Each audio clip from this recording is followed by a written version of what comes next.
আসসালামু আলাইকুম। অনুশীলন ক্লাসের পক্ষ থেকে সবাইকে স্বাগত জানাচ্ছি। আজকে নবম দশম শ্রেণীর দ্বিতীয় অধ্যায় গতি দিনাজপুর বোর্ড 2023 এর সৃজনশীল সলিউশন করব। সৃজনশীলটা হচ্ছে একটি ফুটবল আঘাত করার পর ফুটবলটি মাঠে সুষম বন্ধনে গড়িয়ে 90 মিটার দূরত্ব অতিক্রম করার পর বলটি থেমে দেয়। আমরা এটা যদি একটা গ্রাফ অঙ্কন করি তাহলে সুবিধা হবে। আমরা ধরে নিলাম যে এটা একটা ফুটবল, ধরে নিলাম এটা একটা ফুটবল, এই ফুটবলে কি করা হয়েছে? আঘাত করা হয়েছে। আচ্ছা, এই ফুটবলে কি করা হয়েছে? আঘাত করা হয়েছে। তারপরে এর গড়ে 90 মিটার দূরত্ব অতিক্রম করার পর বলটি থেমে দেয়। তখন কত মিটার দূরত্ব অতিক্রম করছে? 90 মিটার এই বলটা দূরত্ব অতিক্রম করছে। আমরা ধরে নিলাম যে বলটা কতটুকু দূরত্ব অতিক্রম করছে? 90 মিটার দূরত্ব অতিক্রম করার পর বলটি থেমে দেয় এবং গোলরক্ষক বলটি ধরে ফেলে। তাহলে গোলরক্ষক ধরে নিলাম যে এই জায়গাতে কে ছিল? একটা গোলরক্ষক ছিল। এই জায়গাতে একজন গোলরক্ষক ছিল, তো বলটা ধরে ফেলে। গোলরক্ষকটি বলটি, যেহেতু বলটি থেমে যায়, এখানে লেখা আছে যে অতিক্রম করার পর বলটি থেমে দেয়। থেমে গেলে তো আমরা কি করতে পারি? শেষ বেগটা 0 লিখতে পারি। তাহলে শেষ বেগ কত আছে? 0। আঘাতের সময় বলটির বেগ ছিল 108 কিলোমিটার পার আওয়ার, তার মানে এটা হচ্ছে তার আদি বেগ। তাহলে বলটা যখন আঘাত করছিল পা দিয়ে, তখন তার আদি বেগ কত ছিল? 108 কিলোমিটার পার আওয়ার। তাহলে আমরা এখানে লিখতে পারি 108 কিলোমিটার পার আওয়ার লিখতে পারি এখানে। এবার আমরা ক নাম্বার প্রশ্ন কি বলছে যে পর্যাবৃত্ত গতি কাকে বলে? তাহলে পর্যাবৃত্ত গতি কাকে বলে? তারপর হচ্ছে সিঁড়ি দিয়ে নামার সময় ক্লান্তি কম অনুভব হয় কেন? তারপর হচ্ছে গোলরক্ষক কত সময় পর বলকে ধরতে পারবে? বলটিকে একই বেগে উপরের দিকে নিক্ষেপ করা হলে উপরের দিকে একই দূরত্ব ওঠা সম্ভব হতো কিনা? আমরা ধীরে ধীরে 4টা প্রশ্ন সমাধান করব। তার মধ্যে প্রথম প্রশ্ন ক নাম্বারটা সমাধান হচ্ছে পর্যাবৃত্ত গতি কাকে বলে? কোনো গতিশীল বস্তু কোনো নির্দিষ্ট বিন্দুকে নির্দিষ্ট দিকে নির্দিষ্ট সময় পর পর একই দিক থেকে অতিক্রম করে, তবে সেই গতিকে পর্যাবৃত্ত গতি বলে। এটা হচ্ছে নির্দিষ্ট সময় পর পর নির্দিষ্ট দিকে হবে এটা। এবার খ নম্বর প্রশ্ন হচ্ছে সিঁড়ি দিয়ে নামার সময় ক্লান্তি কম অনুভব হয় কেন? তো আমরা জানি যে যখন কাজ হচ্ছে দুই প্রকার, একটা হচ্ছে ধনাত্মক কাজ আর একটা হচ্ছে ঋণাত্মক কাজ। ধনাত্মক কাজ হচ্ছে এটাই, আমরা যখন সিঁড়ি দিয়ে যখন অভিকর্ষ বলের পক্ষে যখন কাজ হবে সেটা হচ্ছে ধনাত্মক কাজ, আর অভিকর্ষ বলের বিপক্ষে হলে সেটাকে বলে ঋণাত্মক কাজ। তাহলে সিঁড়ি দিয়ে ওঠার সময় আমাদের কৃত কাজ অভিকর্ষ বলের বিপরীত দিক হয়, সেই কারণে অধিক বল প্রয়োগ করতে হয়, ফলে ক্লান্তি বেশি হয়। আবার সিঁড়ি দিয়ে নামার সময় আমাদের কৃত কাজ অভিকর্ষ বলের পক্ষে হয়, সেই কারণে কম বল প্রয়োগ করতে হয়, ফলে ক্লান্তি কম হয়। এবার গ নাম্বারটা আমরা সলিউশন করি যে গোলরক্ষক কত সময় পর বলকে ধরতে পারবে?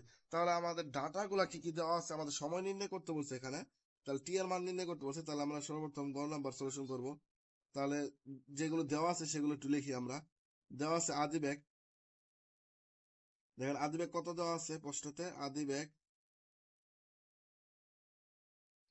বেগ u equal 108 kilometre per hour. যেহেতু কিলোমিটার পার আওয়ার আছে, তাহলে সেই মানটাকে আমাদের কি করতে হবে? মিটার পার সেকেন্ডে নিতে হবে। তাহলে মিটার পার সেকেন্ডে নেওয়ার জন্য আমরা কি করতে পারি যে এখানে কিলোমিটার আছে, তাহলে 108 গুণ কিলোমিটার বলতে 1000, আর 1 ঘন্টা সমান সমান হচ্ছে 3600 সেকেন্ড। তাহলে 3600 দ্বারা আমরা কি করব? ভাগ দিব। তাহলে আমাদের মানটা কোথায় চলে যাবে? মিটার পার সেকেন্ডে চলে যাবে। তাহলে যদি আমরা ক্যালকুলেটর চাপি তাহলে আমাদের মানটা নামবে 30 metre per second. 30 metre per second. এটা আদি বেগ দেওয়া আছে। এবার দেখেন আমরা শেষ বেগ দেওয়া আছে কত? 0 মিটার পার সেকেন্ড। যেহেতু বলটা থেমে, এখানে লেখা আছে বলটি থেমে দেয়, তাহলে আমরা লিখতে পারি যে শেষ বেগ v equal 0 metre per second. তারপর হচ্ছে দূরত্ব দেওয়া আছে কত মিটার? 90 মিটার। তাহলে দূরত্বকে আমরা কি দ্বারা প্রকাশ করি? এস দ্বারা প্রকাশ করি। তাহলে দূরত্ব এস ইকুয়াল কত মিটার? 90 মিটার। আমাদের কি নির্ণয় করতে বলছে? সময়। তাহলে সময়কে আমরা প্রকাশ করবো টি দ্বারা। সময় টি ইকুয়াল হচ্ছে কি? হোয়াট। এবার আমরা এতগুলো তথ্য দেওয়া আছে, তাহলে আমরা এগুলো তথ্যের মাধ্যমে আমরা কোন সূত্র ইউজ করতে পারি? ইউ আছে, ভি আছে, এস আছে, টি আছে। তাহলে সহজভাবে একটা সূত্র আছে, আমরা জানি যে s equal u plus v by 2 into t. তাহলে এই সূত্র দিয়ে বসানো যাবে, কারণ দেন এস ভি সবগুলো ডাটা দেওয়া আছে, এই সবগুলো ডাটা আমরা এখানে বসাই দিই। এস এর মান কত দেওয়া আছে? এস এর মান হচ্ছে 90, তাহলে এস এর মান আমরা 90 দেখলাম। আদি বেগ কত দেওয়া আছে 30, তাহলে ইউর জায়গায় আমরা কত লিখবো 30 প্লাস ভি। শেষ বেগ কত দেওয়া আছে 0, নিচে হচ্ছে 2 আর হচ্ছে টি, টি এর মানটা আমাদের নির্ণয় করতে হবে। তাহলে আমরা কাজ করি আর আর গুণ করি, 90 দিয়ে 2 এর গুণ করলে হবে কত 180 ইকুয়াল, তাহলে 30 আর 0 যোগ করলে কত 30, টি এর সাথে গুণ আছে 30টি। এবার আমরা কি করতে পারি, এই 30টা এখানে গুণ আছে, এবার সাথে কি হবে ভাগ হবে, তাহলে 180 ভাগ কত 30 ইকুয়াল কত টি। তাহলে সুতরাং টি ইকুয়াল 0 0 কাট 3 দিয়ে 18কে ভাগ করলে হচ্ছে 6, তাহলে হচ্ছে 6 সেকেন্ড। আমাদের প্রশ্ন কি হচ্ছে, গোলরক্ষক কত সময় পর বলকে ধরতে পারবে, 6 সেকেন্ড পর বলটি ধরতে পারবে। এই হচ্ছে ঘ নাম্বার সলিউশন। এবার আসি আমরা বড় ঘ। দেখেন এবার এখন আমরা বড় ঘ নাম্বার সলিউশন করব। বড় ঘ নাম্বার প্রশ্নটা কি বলছে যে বলটিকে একই বেগে উপর দিকে নিক্ষেপ করা হলে, একই বেগে বলতে হচ্ছে এখানে 108 কিলোমিটার পার আওয়ার বেগ, যে আদি বেগটা ছিল সেই আদি বেগটা। তাহলে আমরা লিখতে পারি যে একই বেগের কথা বলছে, তার মানে কি আদি বেগটা আমাদের লাগবে। তাহলে আদি বেগ শুধু গত আমরা পাইছিলাম, তারপর আরেকবার নির্ণয় করতেছি। আদি বেগ 108 কিলোমিটার পার আওয়ার, তাহলে হচ্ছে আমরা 108 গুণ কিলোমিটার বলতে হচ্ছে 1000, আর এই ঘন্টা বলতে হচ্ছে কত 3600, তাহলে 3600, তাহলে এই মানটা কোথায় চলে যাবে মিটার পার সেকেন্ডে চলে যাবে। তাহলে ক্যালকুলেটর করলে কত হবে 30 মিটার পার সেকেন্ড। এখন আমাদের কি বলছে, বলটি একই বেগে উপর দিকে নিক্ষেপ করা হলে, উপর দিকে নিক্ষেপ করা হলে উপর দিকে একই দূরত্ব ওঠা সম্ভব কিনা। তাহলে একই দূরত্ব বলতে কত, এখানে 90 মিটারের কথা বলছে, যে আমরা যখন বলটা যখন নিচের দিকে যখন মারছিল তখন 90 মিটার গেছিল, কিন্তু আমরা যদি এখন উপরের দিকে যদি নিক্ষেপ করি তাহলে কি 90 মিটার যাবে কিনা সেটা আমাদের নির্ণয় করতে বলা হয়েছে। তাহলে আমরা একটু দেখি। তাহলে যেহেতু বলটা এক সময় উপরে যাই থেমে যাবে, এই কারণে আমরা শেষ ব্যাগটা 0 রাখবো এখানে। শেষ ব্যাগ ভি ইকুয়াল কত 0 মিটার পার সেকেন্ড আমরা রাখলাম। এখন আমাদের দূরত্বটা আমরা নির্ণয় করবো যে 90 মিটার আসলে উপর দিকে যায় কেন। আমরা যখন একটা বল যখন উপর দিকে নিক্ষেপ করা হবে তখন ত্বরণের কাজ করবে না, সেখানে অভিকর্ষজ ত্বরণ কাজ করে। তাহলে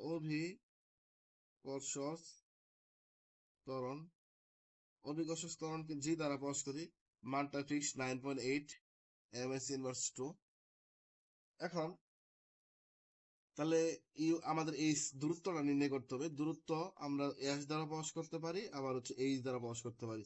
যেহেতু এটা হচ্ছে উচ্চতার ম্যাথ, সুতরাং আমরা এইচ দ্বারা প্রকাশ করবো। আমরা একটা সূত্র জানি, এখানে আমরা জানি, দেখেন যেহেতু এই সূত্রের মধ্যে কোনো জায়গাতে টি নাই, যেহেতু টি নাই, টি যদি না থাকে তাহলে আমাদের ওই একটা কমন সূত্র আছে, সূত্রটা হচ্ছে ভি স্কোয়ার সমান সমান হচ্ছে you square minus 2g H. এখানে চিহ্ন তো মাইনাস আসছে, কারণ মাইনাস আসার কারণটা হচ্ছে এখানে যে আমরা একটা বল নিক্ষিপ্ত বস্তু, কারণ একটা বল যদি নিচে থেকে যদি উপর দিকে যদি দেখো কোনো বস্তু, তখন আমাদের মাইনাস চিহ্ন ইউজ করতে হবে, এখানে মাইনাস চিহ্ন আসছে। তাহলে ভিতে হচ্ছে শেষ বেগ, দেন শেষ বেগ কত আছে 0, তাহলে আমরা এখানে কি করতে পারি 0 স্কোয়ার লিখতে পারি। আদি বেগ কত আছে 30, তাহলে আমরা এখানে কি লিখতে পারি 30 স্কোয়ার মাইনাস 2, জি এর মান হচ্ছে 9.8 গুণ এইচ, আমার এইচ এর মানটা নির্ণয় করতে হবে। তাহলে 0 স্কোয়ার বলতে 0, তাহলে 2 গুণ 9.8 যদি আমরা গুণ করি তাহলে 19.6 হবে, আর মাইনাস টা এসে নিয়ে আসলে হবে 19.6 এইচ, আর 30 এর পরে স্কোয়ার দিলে হবে কত 900, তাহলে 900, তাহলে 19.6টা এখানে কি আছে ভাগ আছে, তো গুণ আছে, তাহলে অবশ্যই নিয়ে গেলে আমাদের কি হবে ভাগ হবে। তাহলে এইচ ইকুয়াল আমরা কি লিখতে পারি 900 ভাগ হচ্ছে 19.6, যদি ক্যালকুলেটর করা হয় তাহলে এইচ এর মান নামবে আপনার 45.918 মিটার। আমাদের বলা হয়েছে এটাই যে 90 মিটার দূরত্ব অতিক্রম করতে পারবে না, 90 মিটার মানটা করলে 90 মিটার দূরত্ব অতিক্রম করতে পারবে না।